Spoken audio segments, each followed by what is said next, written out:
Yo, what is going on, people? Welcome to Throwdown Your Questions, episode 483. I'm your host, Tony Polanco, and tonight I'm joined by Emilio Lopez. Sup, people? How's it going? Chris Seeley. Hey, what's up, everyone? Carlos Romero. Yo. Richard Bailey Jr. Time to dive into hell. And Brian Manjoma. Sony, do you want piracy? Because this is how you get piracy. Oh, man. Yeah, if you couldn't guess, you know what we're going to be talking about, man. Okay, before we start, I do want to say this. This is one of the benefits of having 2 podcasts a week. Because this shit that popped off at Helldivers happened on a Friday. If we just had the Thursday show like we used to back in ages long ago, we'd have to wait a full week. But now we bring this to you now, man. So, yeah, you already know Helldivers 2. That's been the conversation this week. And we got numerous questions. So I'm going to kind of tie them all together. But, yeah, Alpha Chuck, Kiss Shack, you guys, thank you for asking us questions about Helldivers. Because shit is getting crazy, But before we get into it, Chris, I know you've been keeping an eye on this. Can you give us a brief overview of what's been happening with Helldivers? All right, so on Friday, Sony put out the policy that Steam players of Helldivers 2 will have to link their accounts to PSN, right? And they'll be under PSN EULA. And that caused a lot of people to get upset because they don't want to link their accounts to PSN. The deadline also is in a month, right? So that was announced Friday, so June 3rd or 4th, I think, is the deadline to link your account. Otherwise, you can't play the game anymore online. So they were pretty pissed about that. And then there's plenty of regions that don't have PSN access. There's I think the number I saw off of the SteamDB account was 177 countries where PSN's not available. Well, Sony went in and requested the game get delisted in those regions. So if you live there, like if you live in Madagascar or whatever, you cannot buy Helldivers 2 anymore. It's pulled. So that's fucked up. And the thing is, so the game's getting review bombed, obviously, or plenty pissed off. You have a situation where for 6 months, since February, since the game launched, people have been able to play freely, cross-platform, no problems. That's only because of the good graces of Arrowhead. They were the ones who decided that the game is not going to be locked to, you don't need account linking, right? They didn't implement it. Sony's the one who put the hammer down this week, doubled down on it, started pulling the game, requesting the game pulled from regions that don't support PSN, and then put in you have 30 days to link your account, otherwise you can't play anymore. This is all ridiculous measures. Chris, hold on, can you just do one small correction? Arrowhead did implement the ability to link your account, but they disabled it because it was available at launch, but Arrowhead disabled it because the whole thing just broke and stopped people from playing the game.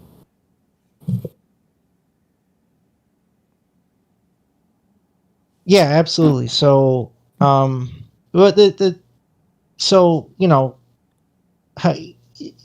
this is shaking out poorly in reception of the game, it's getting review bombed. People are requesting refunds, even though Steam has a strict policy. If you play over 2 hours, you can't get a refund. But plenty of people are either calling Steam support, writing to them directly, putting in multiple requests if the automated one fails for refunds. I don't know if any of them are being granted. I haven't checked. Some people say they got a refund. I can't confirm that or not.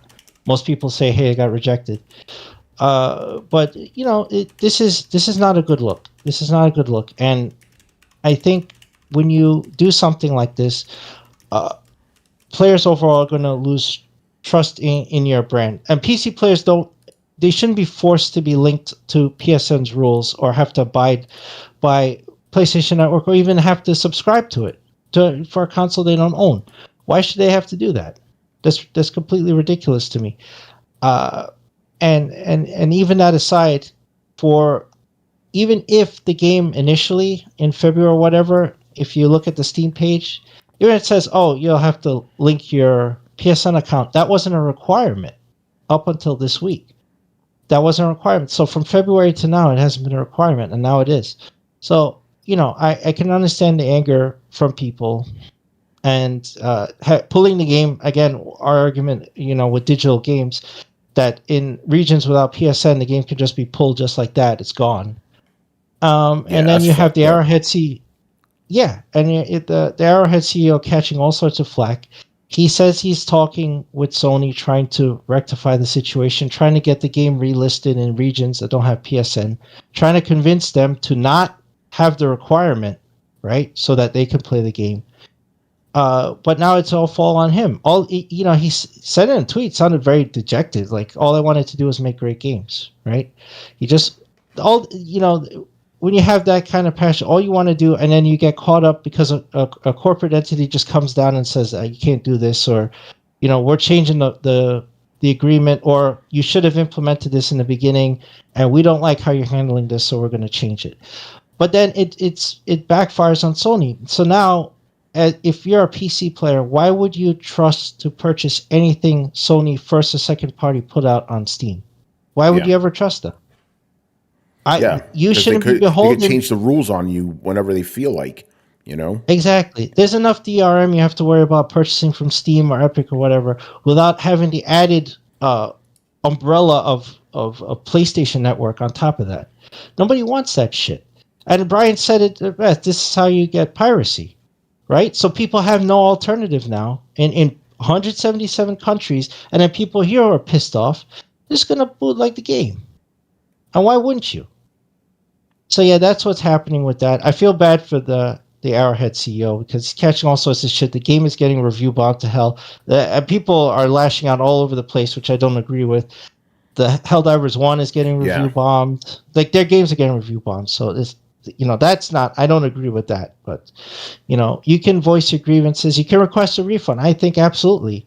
If you feel like, hey, I was promised one thing. I've been playing for 5 months, no problem. Now all of a sudden I need PSN. Fuck that. I want a refund. Okay. I mean, what can I say? Sony pulled the rug out from everyone. I think very unjustly. I think this looks bad for them in the long term. And you can say what you want. You can say, oh, Sony can do whatever they want. They warn people. Not really. Not really. That's about as effective as the warning in Hitchhiker's Guide to the Galaxy when they were going to bulldoze the Earth. It's like, hey, Alpha Centauri had the bulldozing plans. You should have looked at them. It's like, okay, so way down on the page on Steam, it said, hey, you're going to have to link your PSN account. You think anybody looked at that? The purchase button is way at the top. Yeah. Couple of comments here before we move on. And I got to ask some questions too to some of the guys in the chat. Kishat goes, I find all of this hilarious. What's hilarious about 177 countries not having access to this game? J Shep goes, is it okay to link all other accounts, not just PSN? I don't believe there's any other accounts that you need to link with this game. I think, Well, no, I mean, in general on Steam, you can link a bunch of different accounts to there. You could already do that, all that. Yeah, you could do that. But at the same time, it's like, why make this mandatory? To be honest, I think it's fine. Like, okay, yeah, if you have the ability to do it and you can earn all the trophies and stuff that you for playing the game, well, why not do that? But I feel like when they start saying why, and then also the thing is like, they want it to be mandatory, but they don't give you any reasoning why. And then the other thing is they claim that it's for security. Sony, the company that's been hacked to hell, says it's for security. Yeah, security of what? For security of what? It's control. It's control. That's what it is. But again, the number one, it's like it should still be optional. What unless they're looking to close down, to separate the servers, because maybe that's the next thing. Maybe they have to do that because obviously somehow they're for some reason they need to do this now. Yeah. J Shep says there was a warning before you bought the game that you had to have a PSN account. They just didn't enforce it. But now thing they're about enforcing it, it, and that's what people are having a problem with. But the thing about it is, it's like they had it in like places like Malaysia. Did they have it there? Well, apparently they any did. of the other any of the other countries. It's like, wait, we don't have that here. Somebody's being a bunch of idiots about this, because number one, the chief reason why Helldivers is even doing the numbers it's fucking doing is because of the PC players. It's not because of the PlayStation. I can tell you fucking that. Yeah, what's up, Brian? No, just add on Manny's point about the wholesale thing. It's like, okay, it could have been that the warning was there to say that, okay, this thing does require this like linking of the PSN account, but then it still doesn't explain the question. If that was always the case, then why did Sony allow it to be sold in places where there was no PSN accounts? No one, I've not seen anyone argue why that is, because then it's a case of Sony let a product be sold in places where it knew that you couldn't have a PSN account, and hence problems arose. And then on top of that, it's all the idea that, okay, so in places where you can't get a PSN account, and I've heard people say that, okay, you can just create one from a different country, but then that breaks, again, it's possible, it's doable, but that breaks Sony's terms of service, and that means that Sony is well within their grasp to ban your account. And you're back to a point where you borrow a game, you try to play it, you create an account from a different region, it's now banned, and you're locked out of your game. Yeah, like, it's beyond. No, Brian, fair. You're right. Yeah, it's because I see some people in the chat saying, "Oh, it's just create another account. What's the big deal?" If you're in one of these countries that can't play the game, I think that's a pretty big deal. You know, if you had access to this game and you no longer have access to the game, that's a pretty big deal. It's not just about create an account. You can't create a PSN account on some of these other countries. You know, go ahead, Brian. I've even heard on the internet, so don't know how true this is, that people from Ukraine can't actually create a PSN account without an active PlayStation. Yeah, that's a good look. So hence, it's like, why is it so hard to do something that's so simple? Again, another story I heard on the internet, so take it as you wish. Some guy out in China, because of some VPN problems, he tried to create a PSN account with a VPN. Account was blocked, and now he can't play the game. So these are people that are, again, they paid money, fair and square. They tried to play a game. Sony pulled the rug, and now they're being screwed over. And it's just really damning just how bad this is on all fronts. Like, the one thing that really gets me is, as I said at the start, like, Sony allowed a product to be sold in places where it knew that people could not play it. That's just disgusting. That's I know this term gets thrown around quite a lot, but that's pure anti-consumer. That's literally just saying, hey, you buy this thing that you cannot use, and we know you cannot use, but we're still going to allow you to buy it. It's like, okay, like, why?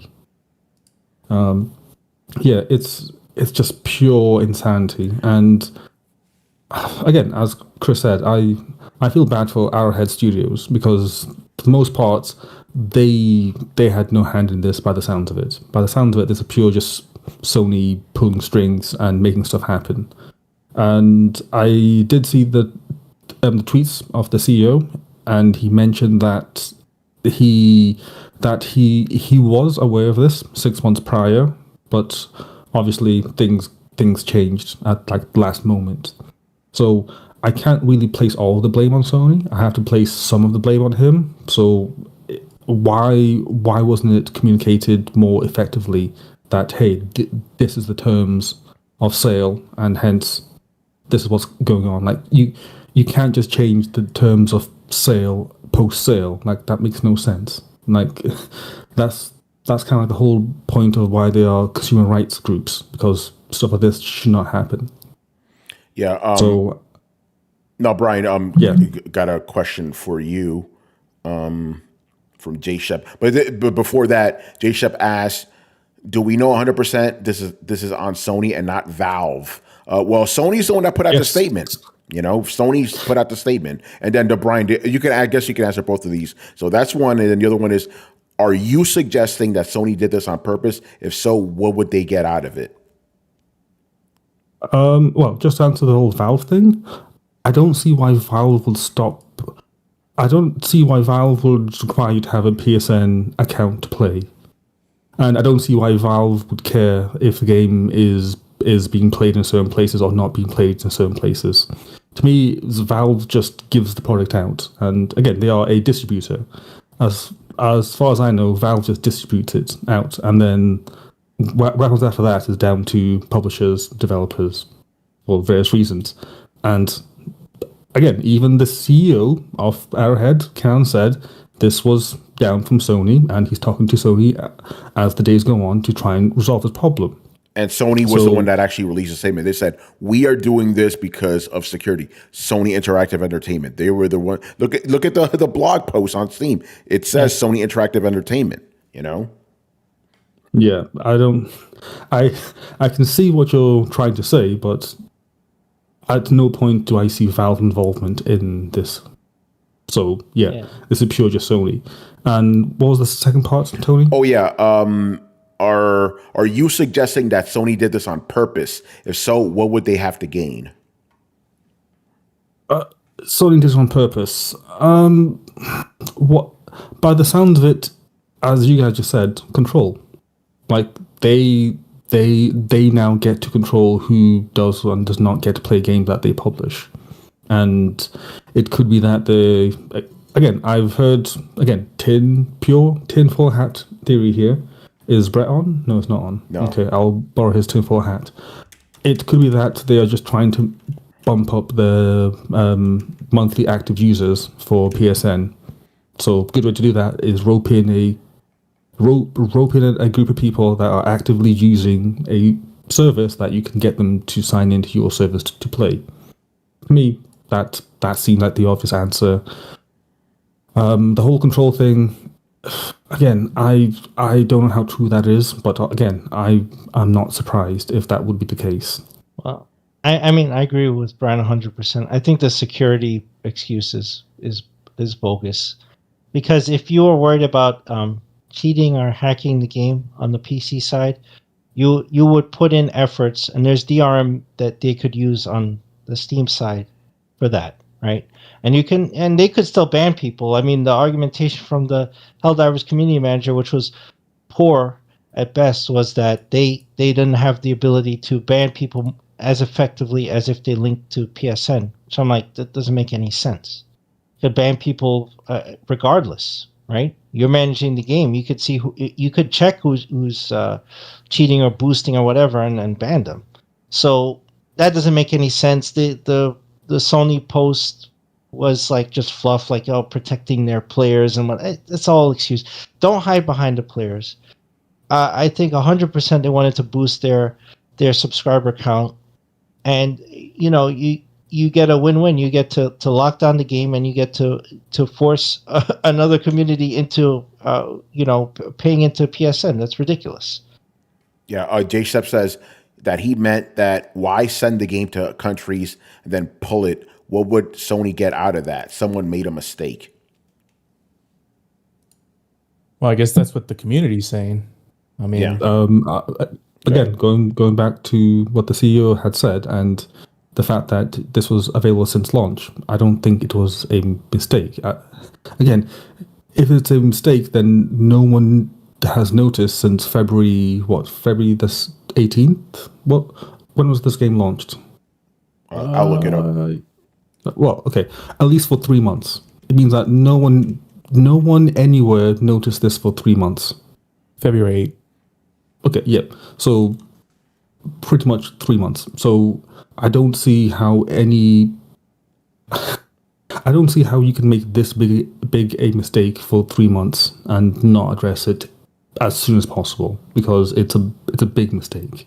It's not like a slight mistake, like, oh yeah, text was wrong, or we accidentally shipped this, or whatnot. Like, no, it's just sold and not sold. And the fact that they were able to pull it, they pulled it 2 days after they released the the thing. So was it? It was May the 4th. They put out the statement, and then May the 6th, it was pulled. You know, it's like, if they can pull it that fast, then why didn't they pull it in the first place? And what's this? I'm hearing about the community manager apparently knowing about this for months, and they just didn't say anything. You guys heard about that? Yeah, the Arrowhead CEO came out and said that they knew this was coming from 6 months prior, and the community manager made a statement that they knew this. They were like, we were just waiting for the hammer to fall on this, so they knew as well. They should have given players a heads up. You know. Now I have to say again, this is slightly in defense. Just because they knew about it for so long, it doesn't mean that they have to convey it in a sense of if the whole idea was behind an announcement. I can understand it from that point of view. But again, if the game was launched with this feature in mind and disabled at launch, then still a case of they knew that this day was coming at some point, and nothing was mitigated, and that's what irks me about it. So whose decision was it to not mitigate this in the first place? Was it Arrowhead or Sony? We have no idea. Yeah, it's a mess. But here's another question from Jay Shep. Does Sony tell Valve where the game can be played? I'm genuinely curious. That's a it's still good being played question. in the same. It's still being played in the same place. I mean, it just has middleware in between now that can control it depending on what type it is. Like, for example, like Chris mentioned, it's DRM. It's extra DRM that's added, a layer of DRM added to the game. It's, again, this is purely based on my experience with Apple Store, with the App Store. When you submit stuff to the App Store, you have the ability to set which regions it is available in. So I assume that Valve has something very similar, where whoever is submitting whatever app game to Steam, they have the ability to set where it is where it is sold. Yeah, it makes sense. Jay Shep says, I feel like there's a piece of this puzzle that's still missing. I feel like the Valve piece that you're trying to search for, I don't think that's it. Yeah, I don't think so either.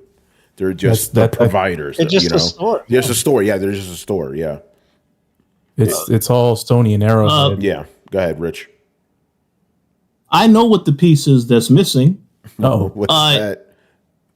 It's the piece is called transparency. Yeah. So Sony knew from the very beginning, as the publisher of this game, that the PSN was required. So the decision to not make it a requirement at launch, that doesn't make any kind of sense whatsoever. That should have been clear from the very beginning. This is, if you want to play this game, you need to create a PSN account. That should have been known from day one. And they should not have stopped that because, again, the intent was Sony is in this position where they are trying to they put all this money into live services. They want to build up that audience on their console.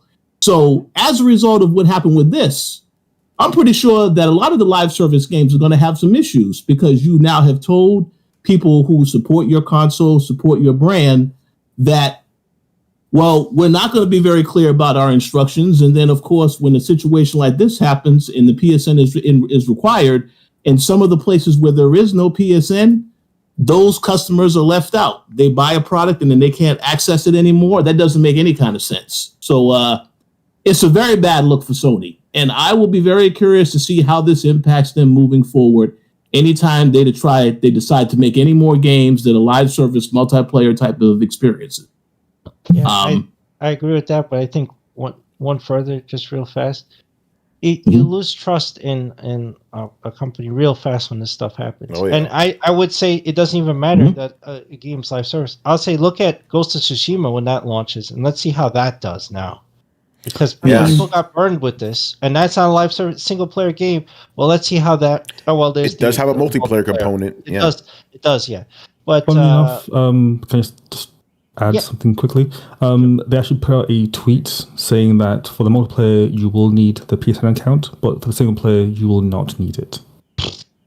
So the fact that they had to put out that statement, I think, goes to show what some people are thinking regarding the whole situation. Sounds like they're trying to bolster their numbers. Yeah. You know. Yeah, so they can be like, I'm not saying, it would be something as petty as saying, hey, we got blah, blah, blah amount of players on this game. But number one, it should never be mandatory. Never. Yeah.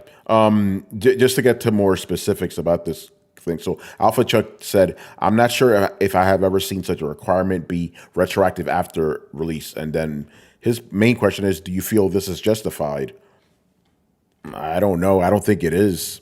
I don't think it is. I don't think it is. I don't think it is. Yeah. I don't think it's justified. And then the other thing is that, they don't give people they don't see, like, if it wasn't a mandatory thing, they should, if it was an optional thing, they should at least have given somebody, given people some sort of incentive to decide to put a PlayStation Network, account on it, right? So you have the option to do it, and then you get a fun little incentive. Hey, look, I got a fucking hat that says, some stupid shit. I don't know, maybe a cool armor, whatever. Just to be like, okay, we get it. You don't want to go with this thing. That's fine. But if you do, get some cool. They should have done similar, and this game gets lambasted a lot. But Cyberpunk 2077, they do the optional thing. It's like, oh, you can either sign in with this account, or you can just continue and play the game. At least for this game, since it came out as not being a quote unquote feature for the game at launch. And the interesting thing is, this is a Sony first party game, right? It's the first big Sony first party game of the generation, and it popped off not because of the PlayStation. It popped off because of PC. So they were getting all of this attraction from the PC community, a community that's, for Sony, it's kind of, even though they've released things here and there for PC, this is sort of like uncharted territories. No pun intended. Sorry. And now they're realizing, so these guys won't take it as easily as these PlayStation dudes do. So they're quickly finding out that this is not it. I just want to add again that this feature, like, the whole linking of the accounts, was meant to be mandatory at launch, but there was some sort of technical issue that meant that the game could not be played at launch, hence it was disabled. And that came from the CEO of Arrowhead himself. Yeah. So it's technically been there since day one, but it was just turned off because people couldn't play the game. Yeah. And now it's doing the same thing. Yeah. Which kind of makes things worse, because then it's like you're forcing people to sign to something that doesn't work and means that you can't play the game. So it's like, it's just everything just makes it sound worse. Go ahead, Rich. Yeah, I was gonna say, well, I agree, and with that point that you made, Brian, then I would say yes. Then they should have never turned it on. Then in the first, if that's the case, don't bother turning it on now. We're almost 90 days since this game has been out, so it doesn't make any kind of sense. Yeah, a couple comments here from the chat. Kishak, I'll get to your specific question next. He goes, apparently the CEO already stated that the majority of players already linked their PSN account. And then J Shep says, I did see that the player count didn't move much. I think that's an important piece. What do you guys say about that? Well, I don't know if that's true. I mean, the interesting thing is you can attribute it to multiple factors, but I mean, Helldivers 2 has been in a steady decline since its peak. Its peak was, because I was looking at the numbers, because I was thinking I wanted to verify this because I wasn't too sure either. The peak was in the 21st of February. Remember, when the game released, it wasn't even that big. It just blew up all of a sudden, like a little bit after it came out. So on the 21st, it had a peak of 457,000 players. These are Steam numbers, by the way. And then it's been in a decline, 300,000 in March, 370,000 in March. And then now, as of the 6th of, it says 6th of May. It's UTC time, so it's kind of funky, but it says 77,000, 110,000 on Sunday. So the last 24 hours is 110,000, which isn't, it's been on a steady decline. So it's interesting to see if it's just the decline that it's going on, the natural decline, or these numbers are going to attribute to, even increasing what the decline is right now, or the rate. Yeah. Yeah. And also there's one other factor. Remember, there's still a 30-day window to link your account. So it's not necessarily that the players have linked their account yet. They could be writing till the end, which I think is June 5th. I think that's the deadline, June 4th or June 5th. So maybe around that time is when we potentially could see a big drop off in players, So because I was thinking about this too, because I saw a lot of people talking about this. I was like, I don't think you're going to see a sharp decline happen in 2 days. I don't think that's going to happen. But yeah, around that time, when the deadline hits, you could just see the shit hit like a hockey stick and upside down. Rich, what's up? I was going to add I agree with everything that was said. I was going to say I would also be curious to see when they decide to add more content to the game, or if there is an expansion. I would like to see what are the people, what the audience is going to look like, if there are people that are actually going to pick this up again for that content, or if it's going to continue to still decline. Because obviously, as you guys said, this game has been out for a while now. Obviously, it's been a very dry year for gaming. We can all say that. Okay, so but when stuff starts coming out, I do want to see if people are going to want to keep coming back to play this. Yeah. I want to get to this specific question from Kishak because I'm trying to understand where he's coming from. And Kishak, you could enlighten me here. Since Helldivers 2 is now delisted in countries without PSN support, did the people who stood on the principle that they won't make a PSN account and lie about where they live expected Sony to double down and shut it all? Now there's collateral damage in the sense that nobody in those regions can enjoy the game anymore by forcing Sony to act on a policy they have never enforced before. It feels like the PC guys are the class snitches, and now the entire class gets punished. I don't really understand where you're coming from with that, unless anybody wants to take a crack at that, because I don't really understand. Well, is he saying that they pulled it in the other regions because PC players were complaining about linking the PSN accounts? Is that what he's saying? I'm not sure. But I don't know. This is Sony's decision. PC players feel that this is wrong, right? They're being forced to link this account when they haven't had to for months. You 3 months that this hasn't been a requirement. All of a sudden it is. They don't want to do it. So I don't think it's any snitching or anything that would imply that there was malice on PC gamers' part to screw over the other regions. There's no such thing. They feel wronged that they don't want the extra DRM, the overhead of PSN to play the game, and they haven't had to deal with that for as the month of the last 12 weeks they've been playing it. So yeah, I don't think that's accurate at all.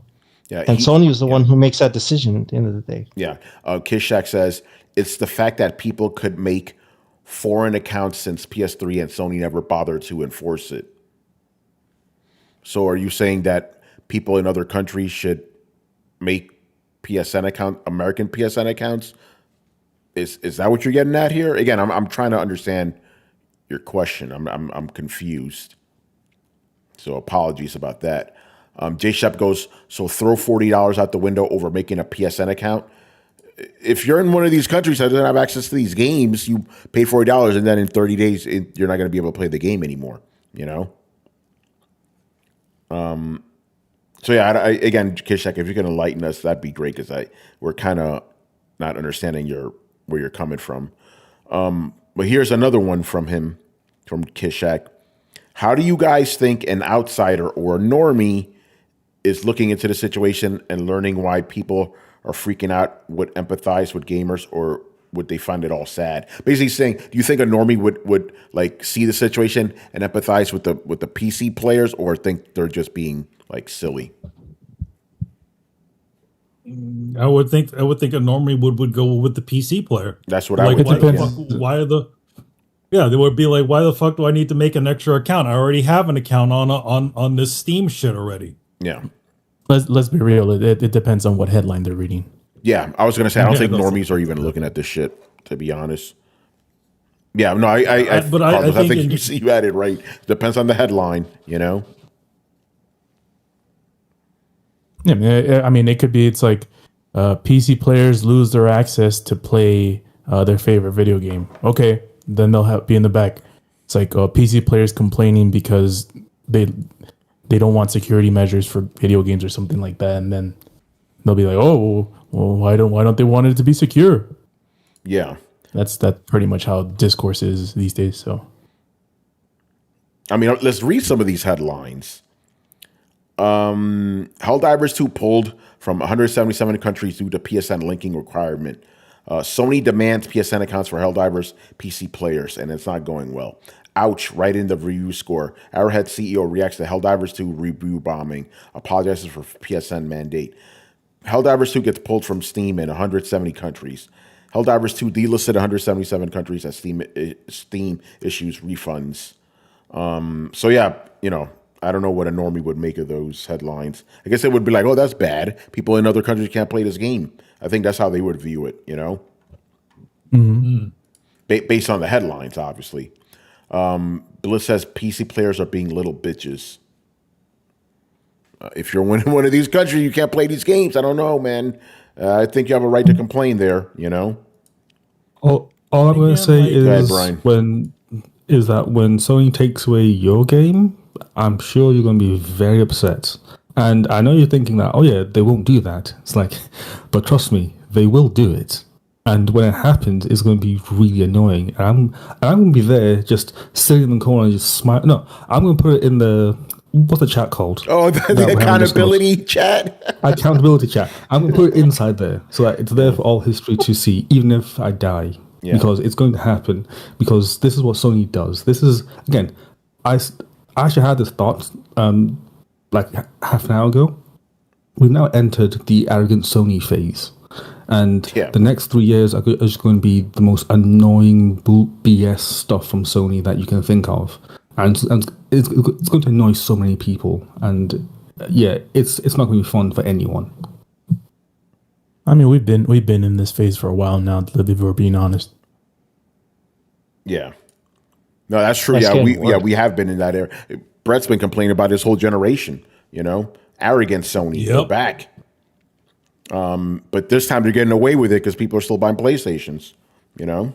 Yeah, I mean, again, like it's a weird one. Like, I don't think any other company has ever mandated that you log into their account. Xbox, you don't have any. It automatically connects to if you have a Xbox account. You know, you don't need. There's no mandatory shit that needs to happen in order to play Hi-Fi Rush or play CFDs. You don't need to have an Xbox account. Yeah. All right. What's this other question Kishak has for us? Will any of this affect? I'm sorry, I didn't edit this. Will all of this have any effect on Sony's future PC ports after seeing how insane the PC audience can become? I would love to see what type of reactions people would have in an alternate timeline where Sony just said, fuck it, and stops all PC ports altogether, because that would be a juicy drama day on Twitter. But yeah, I guess he wants to know, how is this going to affect? Will Sony rethink things because they see the reaction of the PC gaming community? No, I don't think so. I suspect they won't. Yeah, I think unless it's hubris, unless it drastically affects their pocket. Yeah, right? then they'll change things. Unless it seriously starts costing them money. that's when they start to they'll say, oh well, maybe we need to rethink our strategy or something like that. Yeah, because they don't seem to usually. Sony doesn't seem to usually bend to public opinion when it comes to certain things. Yeah. A PlayStation Vita using proprietary memory cards. Remember that one? Yeah. Yeah. Blitz says you actually do need a Xbox account to play Sea of Thieves, even on PlayStation. And then do you? Yeah, you do actually. Yeah, you do. Okay, all right. But they haven't. But they haven't delisted it from other countries, not to my knowledge. J Shep goes, there's tons of accounts that you have to make to play some Steam games. Yeah. No, yeah, you do. Yeah, like was it EA in some instances you need to do it? Go ahead. So basically, so just because that other companies have justified the bad practice in the past, it's okay for others to justify the bad practice in the present. Yeah. By the way, I knew this was going to happen. I knew somebody was going to bring up Microsoft because it's like, what about? It's like, let's stop with the whataboutisms, guys. It's bad regardless. It's not good when one company does it and it's bad when another. It's bad in general. Yeah. Again, like keep note that you are talking to the group of people that hated EA for making their EA Origin app thing, and they still do. You know, so they're going to hate it regardless. Because again, the whole point of it's kind of funny because it's kind of like Netflix. The whole, like Steam and Netflix are very similar in the way that they operate in the zeitgeist. The whole point is that this service existed to prevent piracy because it was simple, it was easy. It was one place you go to, you get everything. Life's easy. And then all these companies started pulling away their own stuff into their own services and just made everything hell. And that's where we're at. Like the same thing on PC. You have all these launches and it's just awful. This is why I was so happy when Microsoft bought Bethesda. It means no more Bethesda launcher nonsense. Brilliant. And now we're seeing it with like all these streaming services. You have HB. What? No. What's calling it? It's just Max now? Yeah. Yeah, Max. Yeah, Max. Yeah. You have Max. You have Amazon. You have Apple. You have all the. It's so segmented that it's just a nightmare. So I honestly don't know what they're trying to justify. They're trying to justify being inconvenient to the user. Again, that's how you get piracy because people just don't want to deal with that. Like even Gabe Newell said, like the only way to beat piracy is to make things easier to do than piracy. And at this point in time, if you have to jump through all these hoops, piracy is probably easier. And in some cases, it might be the only option. Yeah. Blitz goes, hang on. I brought up Xbox because a statement was made that was incorrect. So I just corrected it. No whataboutisms. No, I was referring because I saw the Sea of Thieves comment earlier on, and I wanted to comment on it. It's like, no whataboutisms here, guys. That's because earlier during the podcast, somebody, I think it was J Shep, says, hey, Sea of Thieves allows, has the requirements. I was like, oh, because I knew coming into this podcast, I knew somebody would bring up Xbox. I knew that was going to happen, so I was ready for that. I brought up Xbox. Yeah, Manny, you did. But this way, I caused it. Yeah, but again, if we fuck up, you got to correct us. That's why we're here for. Unlike some of these other fucking podcasters, they'll double down and triple down on their fucking mistakes and shit. Not on Throwdown, baby. I think even Capcom does it. I think Street Fighter 6 was the last game I had to do this bullshit for. I think nobody. By the way, nobody likes this stuff. Like, because I've heard some people say, "Oh, you have to link your accounts on. You have to link. When you're on Steam, you have to link accounts. You have to link a game to other accounts. Nobody complains. Yes, they do. They always complain. It's just this is a high profile game that's hot, so it's obviously getting a ton of fucking attention. But nobody likes this shit. There's always complaints. Again, like Brian said, like a EA. Go ahead, Carlos. And it's not even like a really straightforward benefit to do it. Like, yeah, security reasons, sure, but it's not even tangible for a lot of people. If you say, okay, we're gonna make this PlayStation for the trophies and stuff like that, then I think a lot of more people would be cool with it. I mean, if you do it day one, if you do, hey, we're releasing God of War Ragnarok or whatever the next game comes out. And it's going to be, you have to sign into PlayStation, but you get the trophies. I think a lot of people be more, more acceptable of that kind of stuff, or, where you just need it just to need it because trust us, bro, security reasons. And again, that's kind of rich coming from Sony, the security thing. And you're telling it to people who have been playing your game for months. Yeah. The whole thing is just fucked up, man. It really is. Oh, bunch of comments here. Not sure if I missed it, but are those that now can't play their game because of no PSN in their area getting refunds? I fucking hope so. I know Steam is issuing refunds, because how Steam is they only issue refunds for first hours. They're just issuing refunds. So good guy Steam there. J-Step goes, I know it's not a real word, but on Twitter, all I see are excuses why making accounts of other companies are okay. Those guys are fucking idiots. They're fucking idiots. Mm-hmm. You can't excuse bad behavior on one end and then, you can't excuse bad behavior on one end and then complain about it on one end. No, you got to be consistent. Either you like it all or you hate it. You got to be consistent. So that's typical fanboy two-face shit where it's if the company I like does it, it's okay. But if the company I hate does it, it's bad. It's it's the same act. You should not like it regardless. But again, that's what you get on Twitter with these fucking fanboys, man. They don't think. Flints. Ooh, that's a name I haven't seen in a while. What's going on, brother?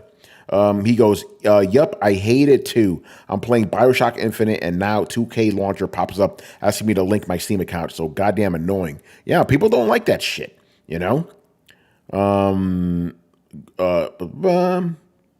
Okay, anyway, another question. Let's move on here. I think that's all the Helldivers 2 stuff, unless you guys want to, throw in anything else in the chat. I actually do have something to throw out there, and this is slightly sad idea, but I think it's possible. So I think the fallout from Arrowhead will be one of two ways. Either Arrowhead is going to stop doing business with Sony post this game, or if there's contractual obligations, then I expect a bunch of high-profile people will split and make their own studio to avoid having to deal with Sony again. And there's also the possibility that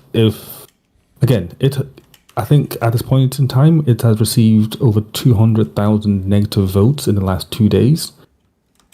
If that causes any financial problems to Arrowhead Studios, then it could be that they lay off people to deal with it.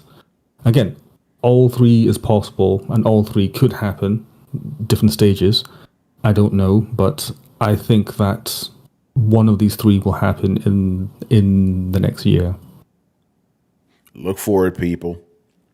Drunken Guardian, what's going on, brother? He goes, they are now giving people refunds regardless of how long they played. Yeah, Steam's been doing that. Good guy, Steam, all right, no more Helldivers 2 questions, so we'll get into some other stuff. But this one's still about Sony. Logic wins. I'd like to hear the panel's opinion on Sony expressing interest in acquiring Paramount for $26 billion, considering that these funds could have been used to fund several first or second-party gaming projects. Does this imply that Sony no longer views gaming as a priority? If you had full control of how that $26 billion was invested, how would you invest it? Bear in mind that Sony's biggest gaming-related acquisition this generation has been Bungie for $3.6 billion. Somebody with more financial know-how can chime in on this, but the way let me finish. The way it generally goes, okay, there's a budget for gaming, there's a budget for whatever other projects, right? So whatever other projects, okay, so if they have this amount of money allocated for, let's just say, movies or whatever, they're not taking that from the gaming division. This is how much has been allocated to this segment of Sony. So it's not, you're not pulling it from another, That's exactly what I was going to say. Where essentially, it's their film division that got it, and that acquired the rights, and not the PlayStation division. Yeah. The way their companies are sort of structured is like they're almost like separate entities. So, obviously, that's why you'll never see like you wonder like, hey, wait, why did this film studio get the rights to a Sony property? It's because PlayStation has the ability to sort of push around their different franchises. Yeah. As opposed to just always be working with Sony, with Sony in the films. But the reason why they did that is because they wanted all of Paramount's classic catalog. Yeah. In general, you can make a lot of money by licensing that stuff. So it's not licensing. Paramount's in the red. They are, I think, $30 or $40 billion in the red, and they're in a desperate situation to shore up their stuff. As a matter of fact, in their last financial call, their CEO was fired before the call. The call lasted less than 6 minutes. That's how bad they're doing. Damn. So they're in a rough spot, and so there's multiple studios, vying for purchasing. I think Skydance is one of them. Sony entered it too. I don't know if anyone else. Universal may be interested, but initially Star Trek was on the table, but I think all of Paramount is now on the table. They're in such dire straits. Go ahead, It'd Rich. be interesting if Skydance got it, right? Rich, what's up? I want to ask a question. Obviously, I like to stay on gaming, but I have to ask this question. Maybe you guys know the answer, or maybe the fans know. What the hell would be the reason to buy Paramount? What is the franchise or franchises that they think they're going to make even more money from if they purchase them? The only thing I could see, obviously, the Yellowstone. They have all those spinoff shows. So, but I don't really see why that would be the thing that they want to buy. So, do you guys have any answers? Again, in the past, when it was actually lucrative, Star Trek would have been it. Yeah.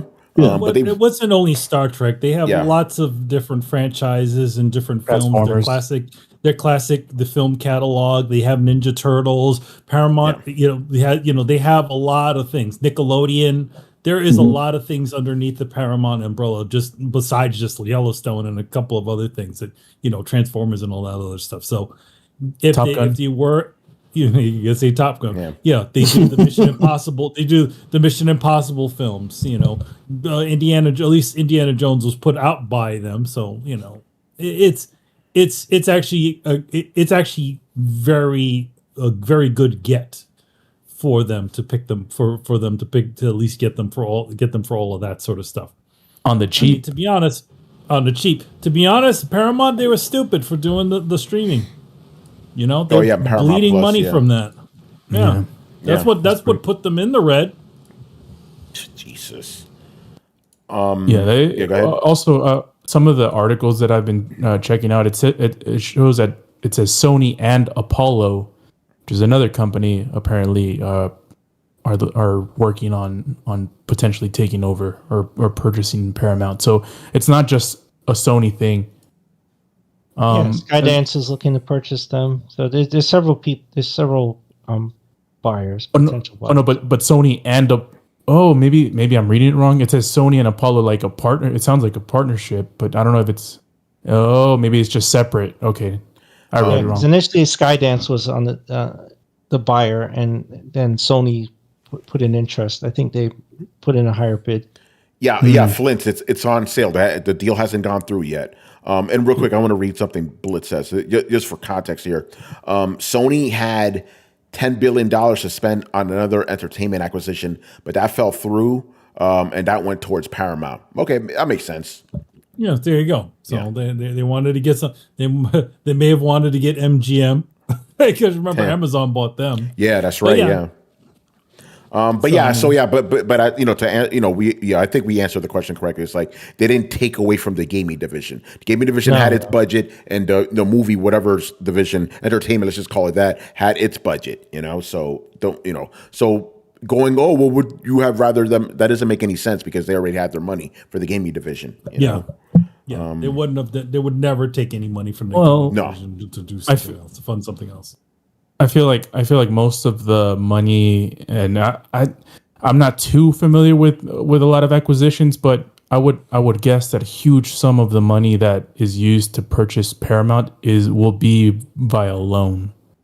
Yeah, I don't know if money right. has the. I don't think money. Sony's not Microsoft. They don't have those cash reserves, or Apple. They have those just cash reserves to buy these big size companies. Just straight cash, homie. Like they're probably selling shit. Disney took out loans. They took out a $25 billion loan from Citicorp to purchase 20th Century. Mm-hmm. I actually have like a slight follow-up question on this. If Sony does go out and buy Paramount, then how many big movie studios are left at this point? Since it's shrinking. like only right? like 5 years ago. Well, I say 5 years ago. There was like a bunch of them. Like Fox is gone, Marvel's gone. Sorry, and then Paramount goes. It's like what? There'll be like 4 or 5 left. So it'll be Disney, it'll be Sony, it'll be Warner Brothers, and it'll be Universal. It'll be Universal. It'll be I guess I don't know what to make of Amazon and Apple at this point, because they're vying to try to be Amazon does have MGM. So. That's true. And Apple has a lot of money. Hey, yeah. And Apple just has crazy amounts of money. They can just buy in. I don't think, to be honest, I don't think that somebody like Apple would care, since they can pretty much, they don't need to wait wade through other people's franchises. I think they're already fine. They're fine with whatever they have, and they could just fund whatever they want. So imagine they bought Paramount. That'd be interesting.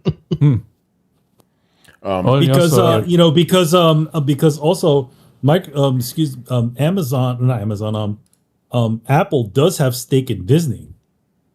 They have that was part of the deal when they sold Pixar. They have stake in Disney, and they're one of the few people that does not need a loan to make this purchase. So that would be interesting. All they need is release a new iPhone. We'll pay for the studio and iPhones. Logic Wins, who asked the question, goes, but that creates another question. Why not allocate more to the gaming budget? Well, I don't understand the premise of the question. Are you saying that the gaming division needs more of a budget? Is that what you're trying to get at? Because I'm like, I would think Sony knows how much budget it needs for and also gaming. Go ahead, Chris. You can't just pull money at the top when they do the budgets for each segment of Sony Global. They can't just go, well, we're going to give games and network services an extra $30 billion just in case something comes up, right? That's not how anything works. You have to be, it's part of your fiduciary responsibility is you have to allocate money where you think it's going to be spent wisely in order to get the best return on investment. You can't just dump money on the table in case something comes up, right? Like, you might want to purchase a couple studios this year. No, nobody thinks like that. They have to have those plans laid out well down the road when they make these budgets.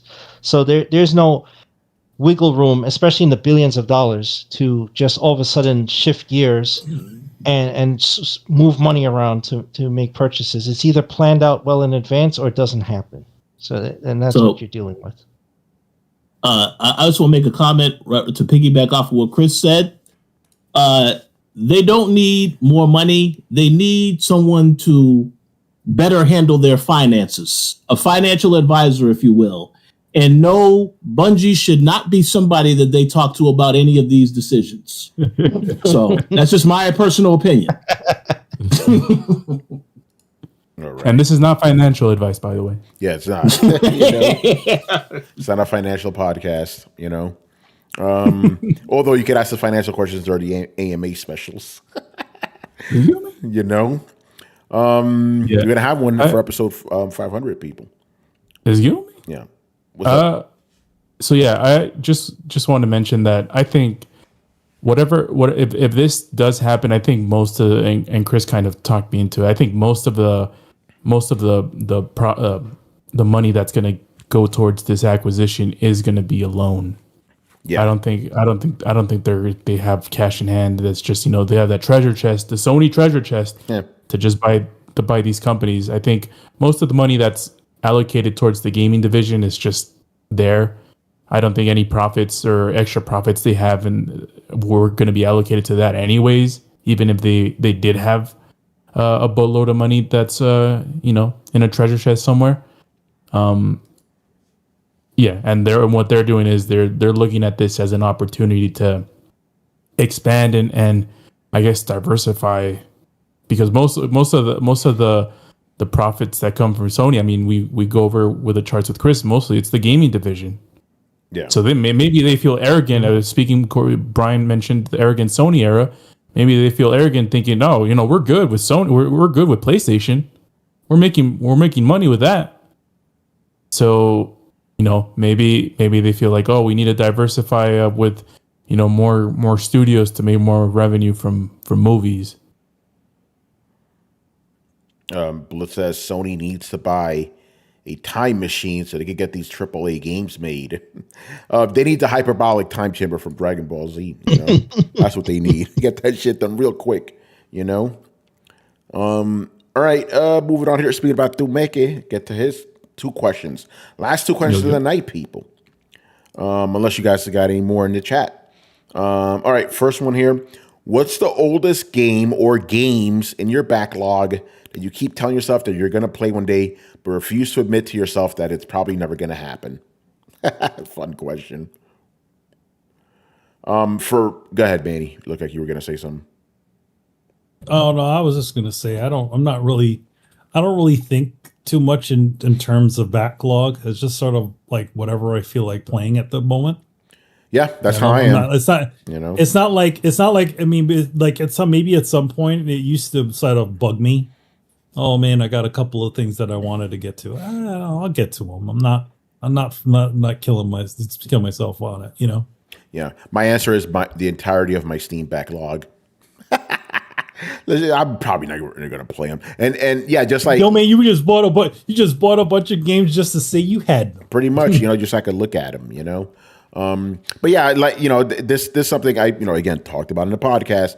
I gave up the backlog thing almost 10 years ago. I'm like, just don't worry about it. And it's I know I'm a special case because I got to prioritize whatever games I'm reviewing versus what I want to play. I think the first time I played a game for my own pleasure that wasn't a review game at all was during the pandemic for obvious reasons. I finally played Final Fantasy VI. Which I've been meaning to for years. Game is fantastic, by the way. But generally speaking, I just play whatever I got to review, And in general, I'm not as interested in gaming as I used to be. Again, you've heard me rant about this generation for this entire generation for 4 years. So a lot of games are not interesting me. So I'm just playing even less, which is ironic because now I'm in a position where I don't have to play games I don't want to anymore. Before I play a lot of shitty fucking indie games and fucking racing games because, freelancer, got to pay the bills. Now I'm in a position where I could just play what I specifically want to play and there's not anything for me to play. Isn't that ironic? Isn't that ironic? I think I've only played 3 games this year, and one of them was absolute dog shit. Suicide Squad. But I am enjoying Stellar Blade, which I also had to review. But I'll probably take another gaming break because again, I'm more interested in other things now. But backlog, that's something I've stopped worrying about years ago. I'm not even worried about backlog. If something if I feel the fan, a need to play something, sure. But I'm not sweating it, man. Because it becomes, man, you know what it is? It becomes a job, It becomes a job trying to clear your backlog, Yeah, and far be it for the thing that you want to have, essentially you're taking off from your job and then all of a sudden you're, oh my God, I got to get through this big old list. I mean, even Riku's even lessened up on all of that mess. Oh, too, yeah. He's lessened up on that very much. Yeah. He plays what he wants and he's doing the other things that he wants to, because as you get older, I don't know how old a lot of you guys are out there, but as you get older you start to realize that there's There's not all the time in the world, unlike the Louis Armstrong song from James Bond. Yeah, you're right. Kishak goes, is everyone on this podcast a digital hoarder? I don't know about everybody, but some of us have tendencies. I don't have a digital hoard. I have maybe a little bit of a physical hoard. Yeah. There's a couple of things in there I haven't played. Like Shenmue 2, I haven't played. I have it, but I haven't played it. Okay, yeah, Shenmue 2 is great. Right. I played that back in the day, though. Back in the day when you used to burn, when you used to burn discs, excuse me, not Shenmue 2. 3. Sorry, Shenmue 3. There you go. Yeah, I reviewed that game. You played Shenmue 2. You played Shenmue 2. We talked about it back in the day. Never played Shenmue 2. Really? No. I think I was just telling you about it. Because I didn't own an Xbox. Yeah, I didn't play it on Xbox though. Or you played you played that. I played it on Dreamcast, baby, but it wasn't. Yeah. Yeah, you played a version that came from like England, right? Yeah, I played that. Yeah, something like that. Yeah. Yeah, it was a burnt. Yeah, but I played it on Dreamcast. That's where I learned about Kowloon City. And it's funny till this day because I haven't seen the Raid. I still need to watch the Raid. But every time somebody brings up the Raid, I'm like, oh, it's like Kowloon City from Shenmue 2. You're going into a building, going up the floors, beating the shit out of people. I'm like, that's Shenmue 2, But yeah, so yeah, no backlog for me. That's not something, like Manny said, time is limited when you're old, Time is limited when you're old. No, I think it's not. It's limited when you're old, and it's also you just have the realization of how much of your time you're blowing on distraction, right? You think about it, like how much of your time is spent, trying to get away from experiencing a day at its actual length, right? Yeah, it's a lot long. A day is a lot longer if you're not watching something or watching something, playing something, Yeah. I'm not really worried about that aspect, that part be a of little it. bit. I would say I see being a little bit more respectful of your time. Yes, yeah. I'm not really worried about that part of it. It's like, I'm wasting my time because I don't believe games are a waste of time. I think it's a good use of your time. I'm not saying it's a waste of time. I'm saying, in other words, there are things that you could be doing that literally could be, you're working on projects. Yeah. Or maybe you want to get away from this, this screens. box Yeah. that you consistently sit in front of all the time. Yeah, for going sure. on a trip, a couple other things. Not exactly a waste of time because obviously everybody has a choice of how they spend their time. Yeah. Right?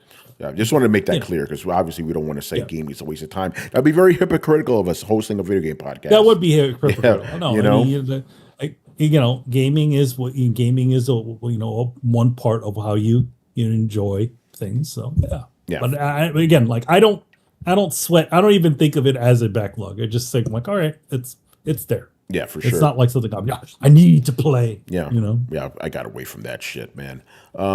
Carlos, what's your answer to this?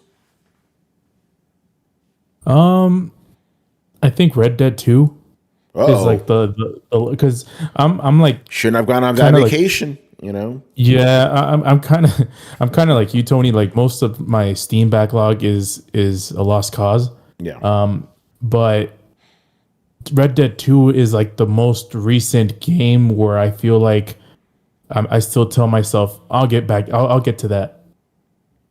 But yeah, Red Dead 2. What is that? 2018.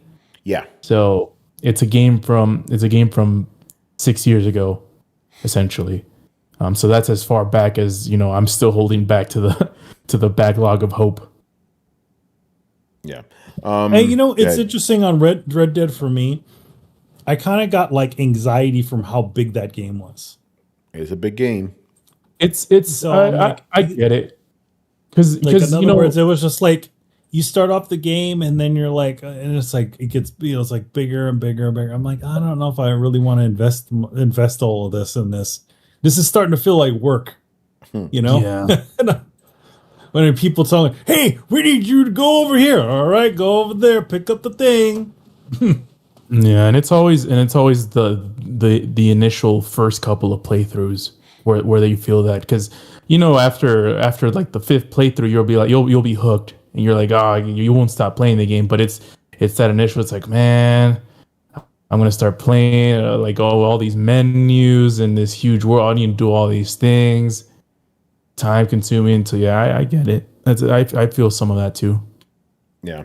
But then again, this also comes from a place of like, I'm not like super into open world games. So like the bigger the open world games, the more I'm like, ugh. Now I can't just skip to the other side of the world. Can I just not have to walk it or take it a horse or something? Fast travel. All right, Brian, what about you? Simple. It is Bioshock 1 and 2. I do think they are the oldest games I've just not played, and everyone says I should, and I will. But that is why I have a Steam Deck going through the backlog, so I'm grateful for that. Nice. Those games are probably pretty cool on Steam Deck too, you know? But hold on. But you say you're not going to get to them? Because the question is games that you know you're not going to get to despite you wanting to play them. Well, the fact that they are still there tells you everything you need to know. Fair enough. Yeah. It's just a stretch. Like, even this year, there's still tons of games I've still not even touched yet. Pacific Drive. I will get around to that before...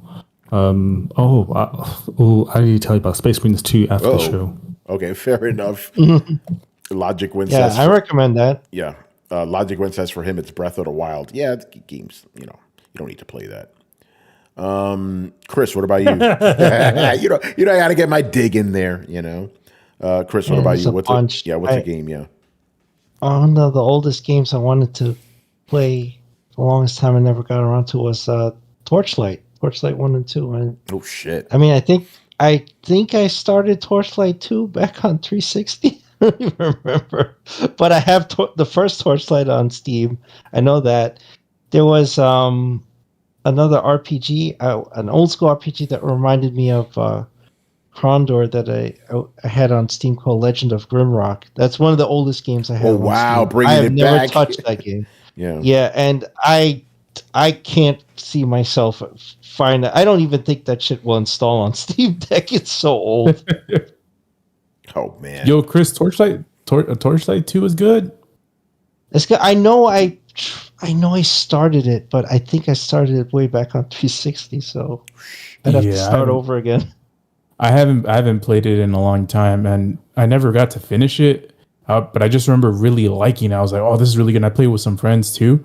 And then like I was like a year or two ago, I was like, "Oh shit, there's a Torchlight 3?" Excuse me.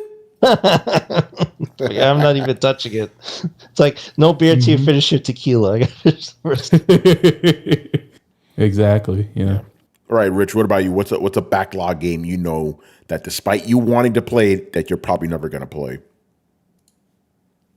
All right. Well, this is going to be a controversial answer, and I think everyone on the Throwdown may look at me differently after I answer this. So brace yourself.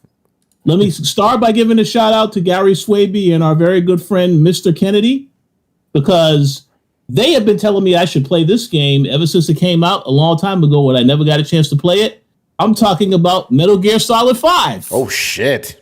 Yes. Now, I did play the demo, but I never got a chance to play the game. I am aware that it is compatible on PlayStation 5, but it's a game that I'm probably not going to go back to play because I've been saying I was going to play this game for about 5 years now. Hasn't happened yet. Yeah. So I'm pretty sure it's not going to happen now. So there you go. That's hilarious. I mean, it's okay. It's okay. We don't. Yeah, you don't need to. Yeah, Rich, you're good. Don't worry about Metal Gear Solid 5. All right. Rich, go ahead.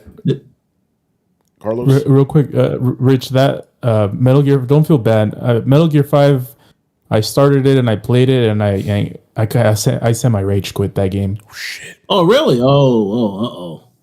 Yeah, when they started making me do base building and defending my base stuff, I was like, that's enough.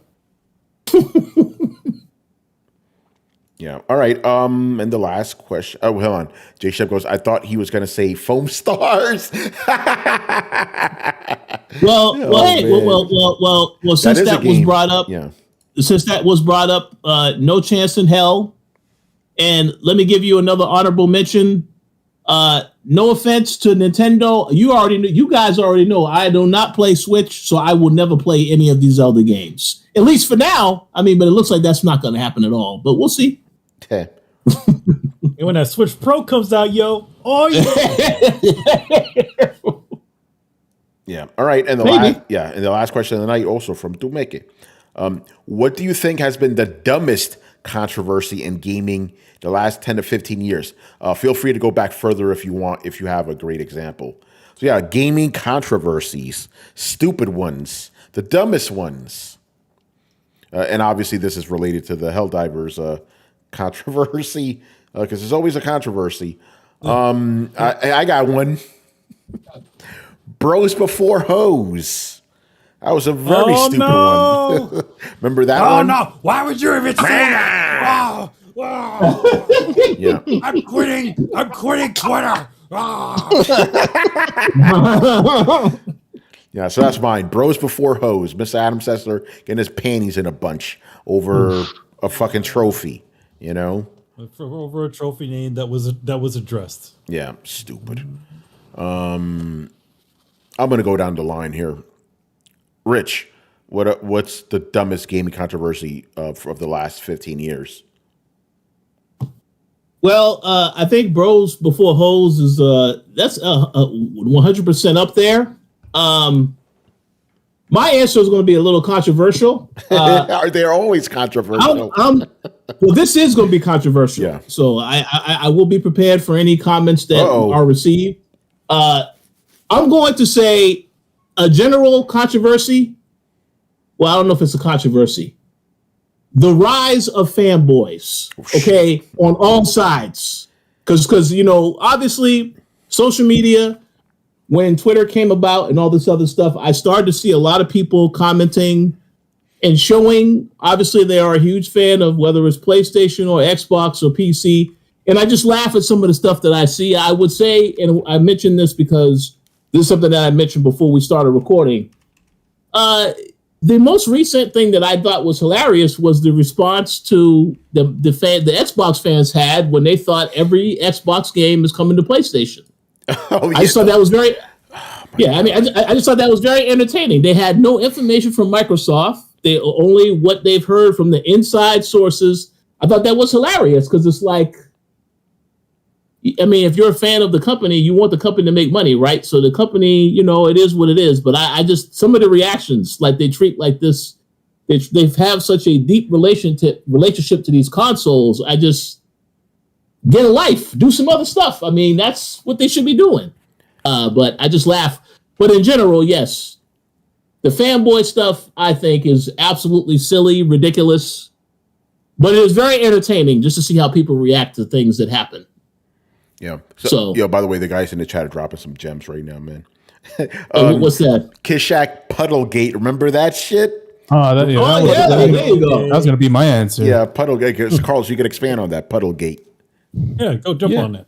I mean, it started for those that don't know. Puddlegate started when Spider-Man, the 2018 version of Spider-Man, the Sony Insomniac game, was releasing. Where apparently there was issues because there wasn't any puddles. Was it no puddles or a few puddles or I forgot what. It was the puddles looked.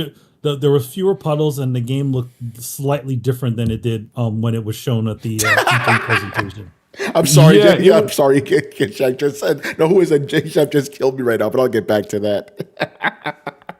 Yeah, it was the biggest nothing burger ever, and people were for some reason running with it, and Spider-Man ended up being one of the best games of that generation, and it's just, you know, looking back at it, the controversy was so dumb. Like it even if it was something, it was nothing. Yeah, that was stupid. It was so dumb. Even the outrage. Even if the outrage was true, it was so fucking dumb. Yeah, this one's funny. This is an old one right here. Logic wins. Ponies getting mad at Adam Sessler for giving Killzone 2 a 5 out of 5. I remember that episode of X-Play. They were mad because they thought they were going to give X-Play. They thought X-Play was going to give the game low score to actually give it a 5 out of 5. They were still mad. I'm like, why are you mad? And that's also when I learned, like, you guys realize that, like, you getting mad over review scores is stupid because you haven't played the game yet. Remember, how, like, embargoes lift like a week or whatever before the game drops. Like, why are you mad about a score? You haven't played the game yet. You can't verify this yourself. See another one here. Tim Dog switching sides. That's the one that cracked me up. Oh, man. Oh, yeah, the yellow chair controversy. Uh-oh. But, that our friend Paris was involved with. But thank you for that segue. Since we're going to, talking about getting involved in, I got another one, and this one's personal. You know what? I got shit, man. I got problems, man. I got two involving me, First, the motherfucking Nintendo community coming after me because I said that GTA 5 can't run on Switch. By the way, where is that port? It's been 7 years. Fucking, NeoGaf had a whole fucking thread on me. Idiot YouTubers are making videos about me, saying how dumb I am. I'm just going to say it, a certain gaming publication, the biggest one out there, 3 letters, you know who I'm talking about. They decided to drop me because of these fucking Nintendo idiots, right? 7 years, where's that port? Maybe I was right. So there's that controversy. Screw the BBC. And then another one. So does that mean we need to make a T-shirt with the silhouette of your head and it says Tony was right? Yeah, right. Shit. And then the other controversy that I was also involved with was the Xbox Game Pass controversy, where like, oh man, a lot of people are unsubscribing from Game Pass. No, it was 2 fucking journalists, me and Gene Park. That was it. But Kotaku, the bashing of journalism, decided to make a post about it, and other sites too. Oh, but Tony Polanco said this, Gene Park said that, and didn't cite anybody else. So yeah, that was retarded. Oh yeah, the Frost controversy. Woo, that was a big one. It's crazy, man. Blitz goes, actually, while not official, someone does have GTA 5 running on Switch. It runs pretty well. Yeah, I mean, you could do stuff, but where's the official one? That's what these guys were coming at me from, They'll probably use that as ammo too. Hey, you said it couldn't run. To dig up the old postman. Yeah. Hey, this guy said it couldn't be done. Look at this. Fucking idiots. All right. Any other controversies that were just stupid? PS3 has no grass. Oh, I remember that. Oh yeah, I remember that Grassgate, as I'm calling it. From what was it? That game, Mafia. Yeah, Mafia. That's right. Yeah. Yeah. I'll just throw one in here for Brett. I'll just say all the Gamergate. It's one of the dumbest things ever. Yeah. Oh, yeah. And now we have the sequel. Now we have the sequel. No. Because it is so appropriate that gaming had to have a remake of fucking Gamergate. Because everything's a remake now, Now it's all in HD now. Kishak, what do the media have against it? The media don't have anything against me. It's these stupid fanboys, bro. The media, they're fine with me. I am media, It's the fanboys. They're the ones that don't like me, Well, Tony has an uncanny ability to inflame fanboys by saying one fucking word. So yeah. So sometimes, like I said, I think Tony is master of Twitter because he'll say one thing or a short sentence, cuts right to the bone, and it literally sets aflame the fan communities. Doesn't matter what side, by the way. Yeah, I've upset all of them. But by the way, I find that funny because, like you said, that's just how I normally talk, right? But people like to go, "Oh, look, you worded that in a way to be clickbait." I'm like, no, it's just what came off the top of my head. I never even give this shit a second thought, No, man. We should probably make another T-shirt of Tony. It says Tony Polanco, the most quotable journalist in the industry. Yeah. Must be my accent, but they don't even hear me. Most of my haters are on Twitter. No. They don't even know what I sound like. Most of these idiots don't even know I have a podcast. They barely do. Yeah, they don't. Yeah, they don't even. They don't even know I'm a journalist. It's just like, oh, look at this fucking idiot. You know, why is this guy's always popping up on my timeline? Why is he always commenting on industry things? Why am I commenting on industry things? Why is he always talking about that? People are really fucking look at the bio, why bro. Why does he have a check mark? Yeah. It's fucking dumbasses. And speaking about that, here's the funny thing. Now I get accused of like, oh, he's just saying these things for engagement because he gets paid. You have to have a blue check mark for that. I don't have a blue check mark. And I'm so glad I don't. After, they dropped the blue check marks, my engagement went way down, and I'm loving it. For the most part, I get to say things that nobody bothers me, because there's these other fucking idiots that said, oh, he's just doing this shit for attention. He loves the attention. No, I always hated the attention. That fucking blue check mark was a bullseye, and now that as soon as it went away, because people are telling me, Tony, subscribe, get some money. I know I can make money off of Twitter. Fuck that. I'm free now.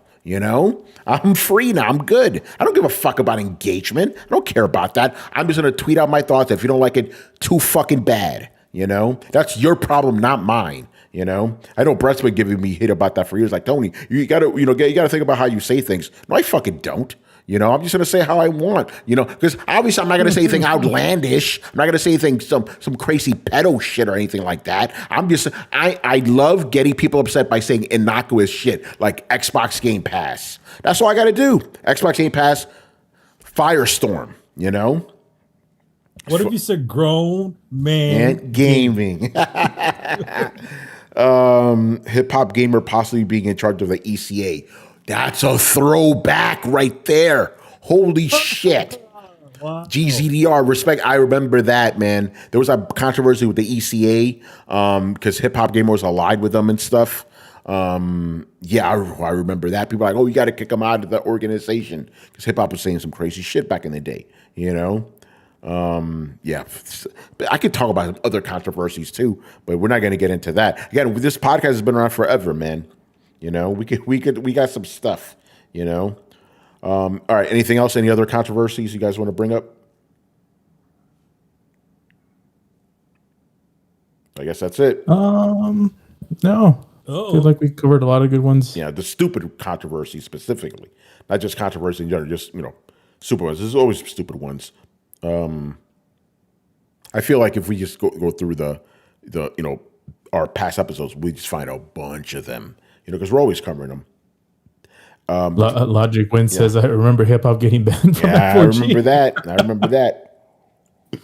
Oh, and man. 4G those days, man. Oh, but that's probably longer. That we said 15 years, right? So that's we could go further back. You could go further back, yeah. And 4G, remember that was like the dominant thing in gaming for a while, The aggregator before Twitter and Reddit took over. You know what? I could say this now because the site's been bought by like 3 different entities. So I'm not really talking shit anymore because I used to write for DualShockers. We milked that fucking site and 4G. Go ahead, Rich. I didn't want to interrupt, but we have some breaking news. PlayStation just released a statement on their Twitter saying they're not moving forward with the linking. Really? Helldivers 2. Oh, yes.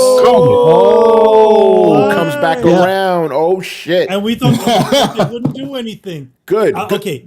Yeah. This is good. Good on you, Sony. This is good. This is for the gamers. This is good. I'm gonna say this. Doubling down would have been fucking dumb. Go ahead, man. Yeah. I suspect the reason why this was happening is because they saw how much money they were losing. Oh shit. Steam was saying that they were giving back or giving refunds. Refunds, yeah. For this game. How many refunds were they giving before Sony's like, holy shit, what's going on? Who's taking and Valve's not going to eat this. This is great news. Okay, so I'm going to read the statement. This is from Sony's official Twitter account.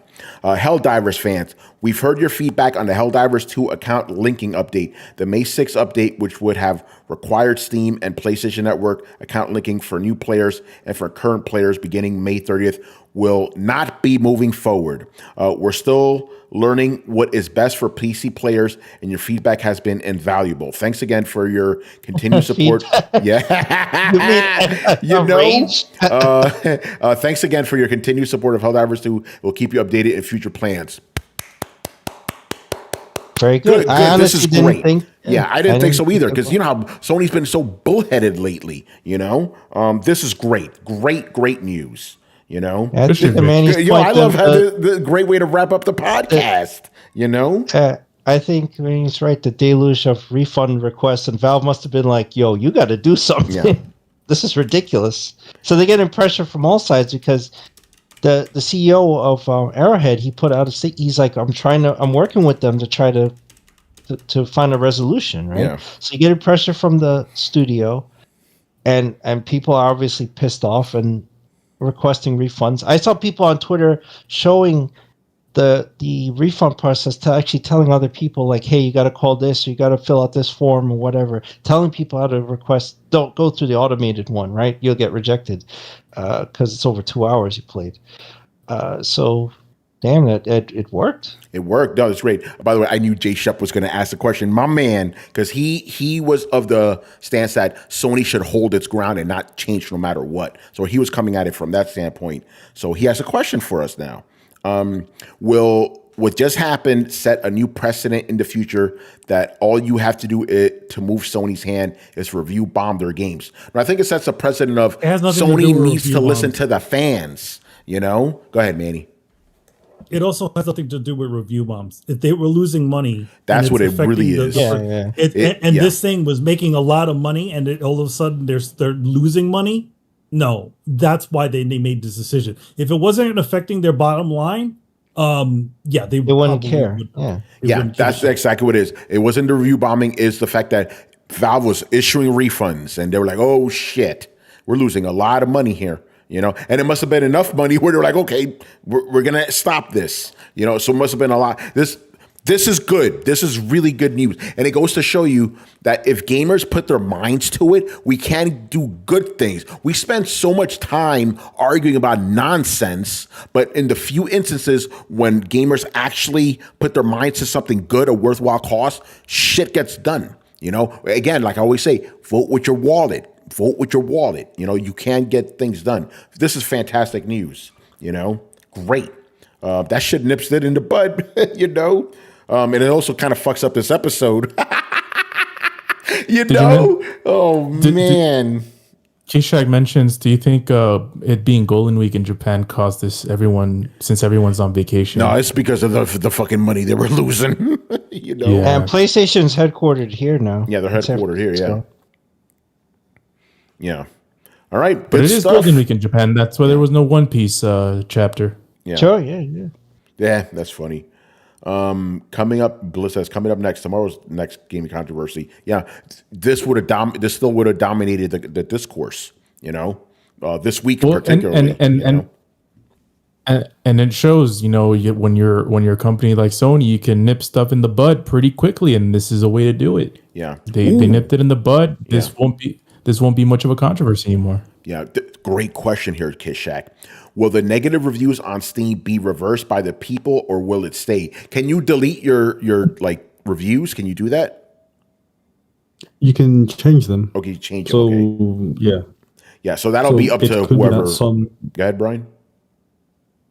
Yeah, that's up to the people. Yeah, and to be honest, I don't blame them if they don't change it, just to serve as a scar and say, okay, this is what happened, you know, as like a mark of history, like this is what happened and it'll stay here. So I don't think they'll change it, just on principle. We give it to you. They're people. Yeah, it's up to the individuals to do that. Wow, what a wild turn of events, man. But it's good. Gamers won in the end. That's fantastic. All right. Handing it on a good note. That's fantastic. All right. Rich, what is going on with the coalition, sir?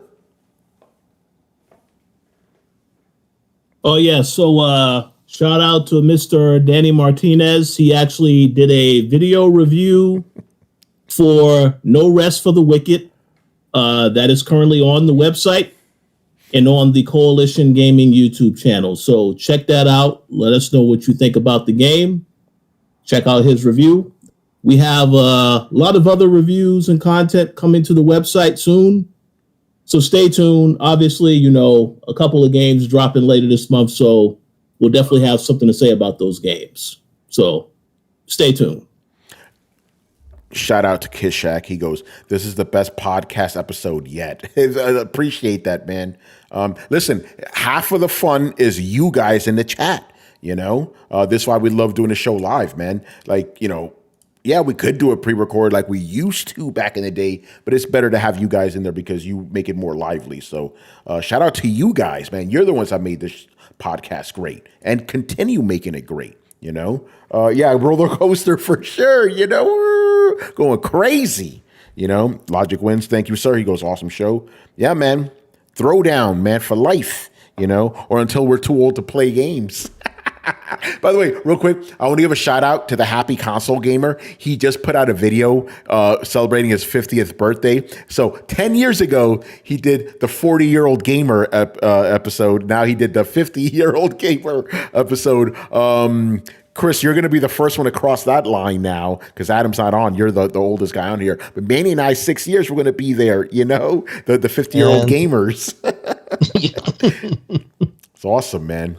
So, yeah, keep on gaming, man. Keep on gaming, because, again, going back to backlogs real quick, if gaming gets to a point where I really, really don't like what they got and I got that itch, I do have that backlog there, So no obligation, just play when I want, Be crazy. All right, man, we're done here. Yeah, this was a crazy episode, Like breaking news,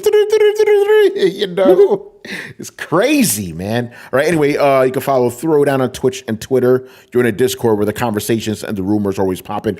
And even though we've been here for 5 months already, we are back on YouTube, As a matter of fact, like half of the people watching us right now are on YouTube. Shout out to you guys. We got join the conversations too, man. You guys have been quiet.